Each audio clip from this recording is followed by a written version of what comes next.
Alex doesn't want to talk about it, but he didn't go to college and he's talking to MBA students. I think it's freaking awesome.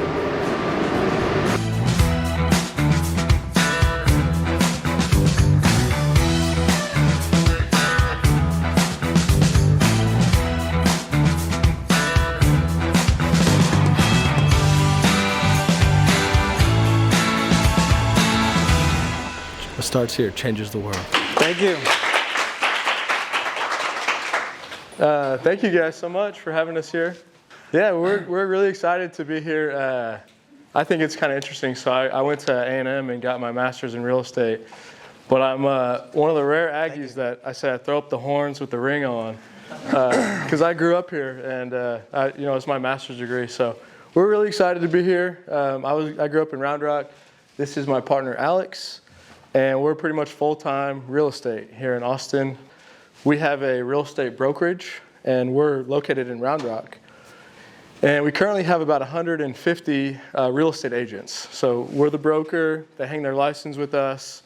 And our big vision and goal is, how can we be the brokerage that is a place for agents to get more out of real estate for themselves? So as you guys maybe or maybe not know, but like most brokerages are kind of like, hey, go get your sales volumes up, like do listings, represent buyers, and make us some money. Where we really approach it a lot differently, and we say, hey, come be an entrepreneur. And so it's very unique, it's very different. We don't have like a huge tech platform, but what we think is really important is like show someone how to find an opportunity and look at it with like 15 different ways to make money or to get something done. And partially being here in Austin, it's been really the market that in some way has driven us to this, because it's competitive here and everyone wants to be in Austin. I'm a big believer that this is like one of the best markets in the entire world, and it's going to continue to be that way. The jobs and people keep coming here, and we're like, hey, this is opportunity city, right? And so what kind of drove this is like me wanting to be entrepreneurial, wanting to buy real estate, but I would go and meet with the seller, and it's like, I don't want to hope that I have the best listing presentation. I want to be able to figure out how to offer them 15 different ways and how to genuinely solve their problems. And if we can do that, our chances of getting a deal done go way up. Plus, there's a lot of agents that get into this business and they want to build their own brand, and they want the freedom that real estate offers, and that's really what we're trying to cater to. A lot of the passion that I have for real estate came from my mom, to back up a little bit. Single mom, she was raising my brother and myself, and over time she accumulated like 15 or 16 rental properties, and I was just fascinated by how she did that. And I'm a big believer that anybody that wants to own real estate can. It just takes time and commitment. And what I try to tell people is like, you have to care about real estate. You're either paying your own mortgage or you're paying somebody else's, right? And so like it's very important no matter what you do. And so I was lucky to see my mom build that. And when I graduated, my mom had these properties here in Austin, and they were kind of like the situation where it's like these tenants had been there for a long time. It was a situation where she had a property management company in place, and they were like, don't call us for maintenance, and we're not going to raise your rent. And so these properties that my mom had were like $600-700 below what they could have been. And I was looking at that like, I gotta clean this up a little bit, help my mom make some money. So I started a property management company right out of A&M with the goal of turning my mom's properties around, and then I was like, we'll just start managing properties for other people. And we ended up selling that company like 2.5 years ago. And at the point, I was a broker, and I had 10 real estate agents that had their license with me. I tried to give them a really good split. Like everyone's a little different, but we did a 90-10 split. So whatever the agents made, they kept 90, we took 10%, and tried to offer them as much as I could as like, I'm always going to take your call, I'm always going to support you, but there's not a lot of systems in place.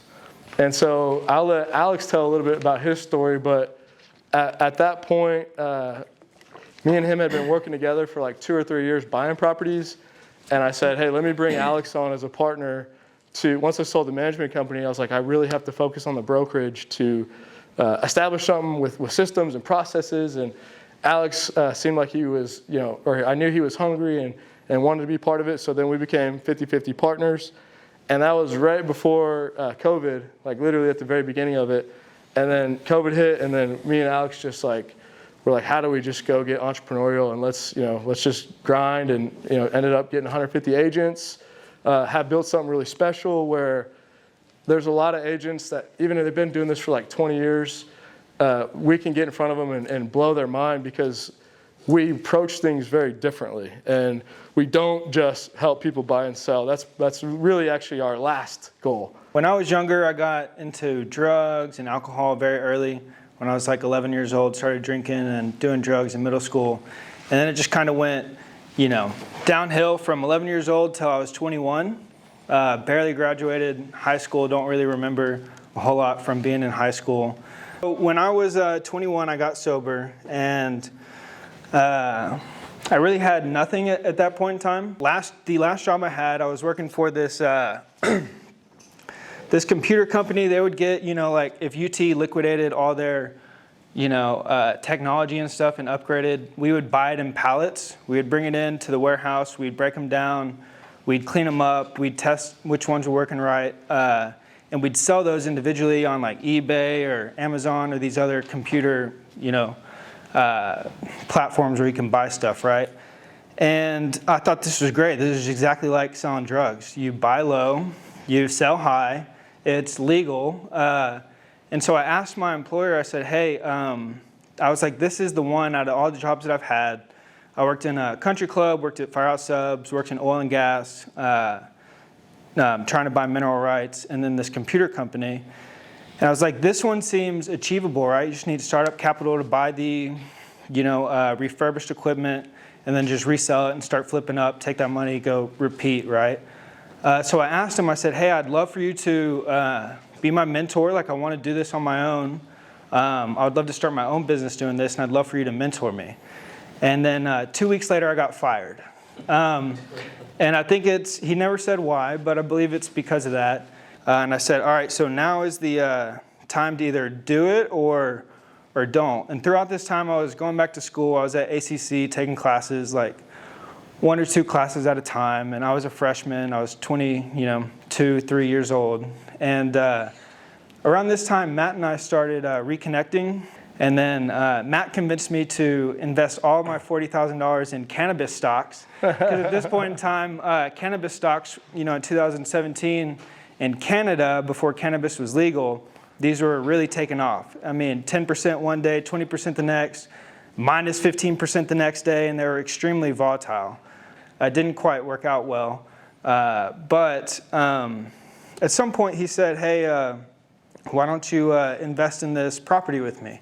This 40 grand is not going to do anything for you sitting in the bank or whatever, like buy some real estate. And I was like, cool. And there was a, first property I ever bought and trusted Matt. This was a really good deal. We had it under contract for $103,000. It was in Round Rock. Today it's worth, $380. 3 years later, this was 2018. But that really started it for me. And I was like, okay, so real estate is where, I'd like to go all in at. I like doing deals. I like structuring deals. I like finding deals. I love investing. And real estate is the best platform for me to take my cash, invest it, multiply it, pull it back out, and just keep rinsing and repeating, right? And it's a cool story because, like you said, we grew up together. He got into drugs and all that. And, I didn't want anything to do with Alex, right? He was, doing heroin and stuff.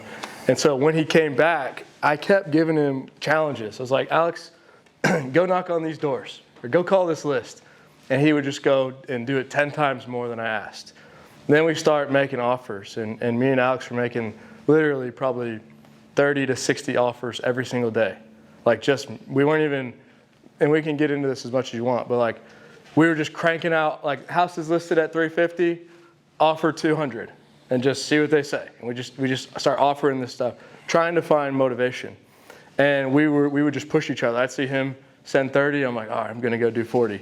And over time, we've learned a lot of different ways to make money in real estate.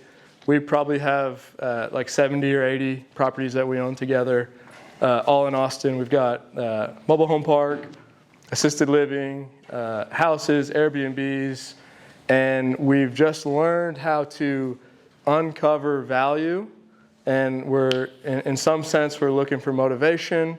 And when you really get into it, you'll maybe see, and I don't know if you guys know about wholesaling, but it's this whole other industry that exists where you put a property under contract and then you have the right to assign that contract to somebody else, and you make a spread when the second person closes. And we've done some big deals. Like we've done, $700,000 plus assignment fees on land and, apartments. And none of this is to brag or anything like that. It's just, real estate's always about talking numbers.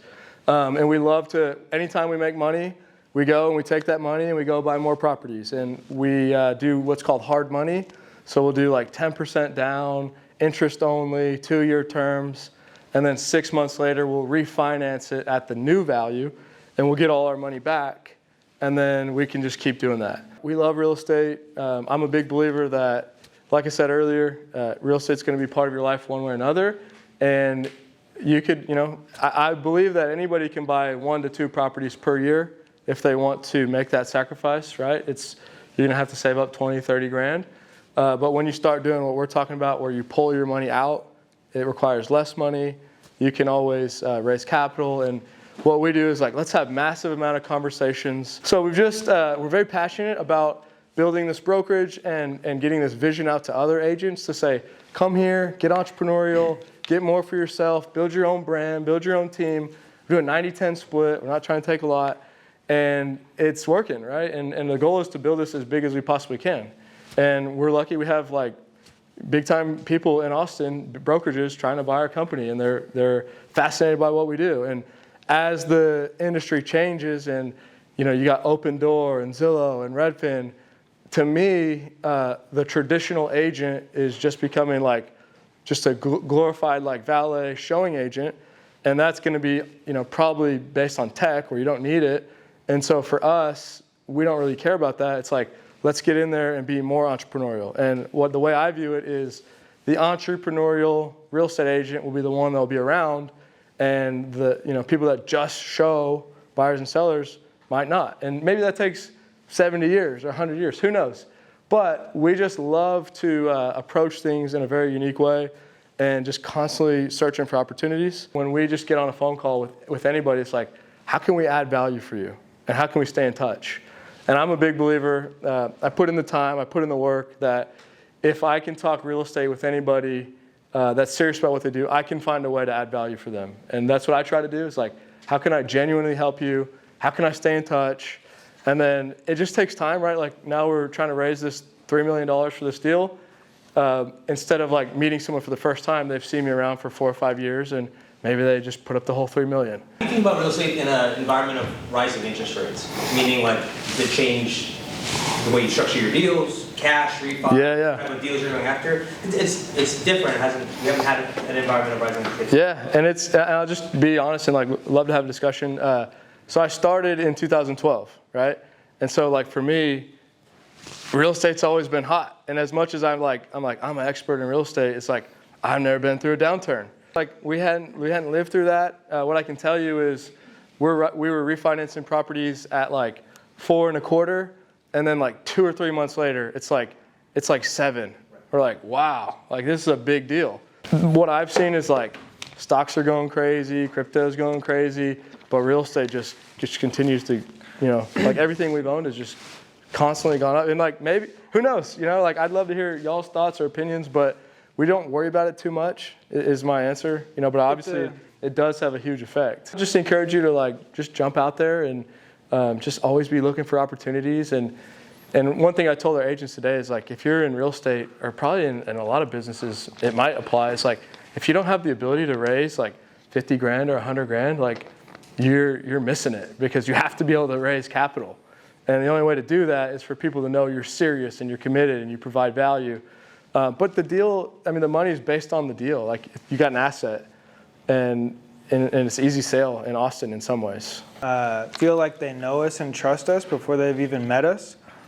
Due to social media, due to our YouTube content, due to the stuff we put out every single day.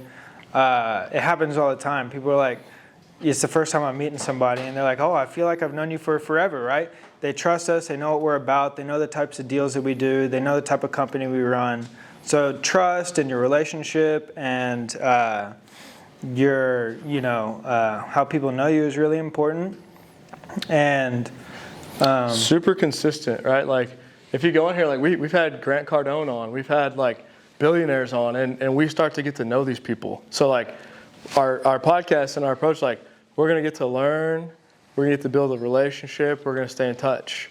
We literally just left this guy, and I'm sure he paid a lot of money for it, but we were kind of joking about it, but he was with Richard Branson, and he's got all these pictures, and we're like, he was on our podcast, and that's the third time he's been on our podcast, and he owns mobile home parks all over the country.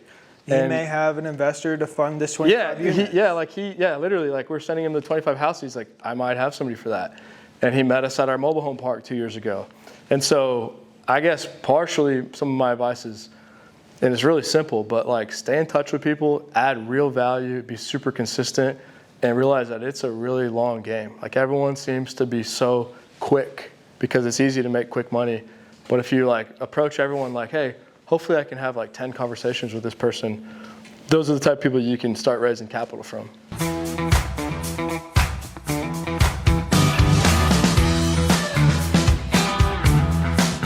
How do you think it went? We're good. Good. Enjoyed it. I think it went well.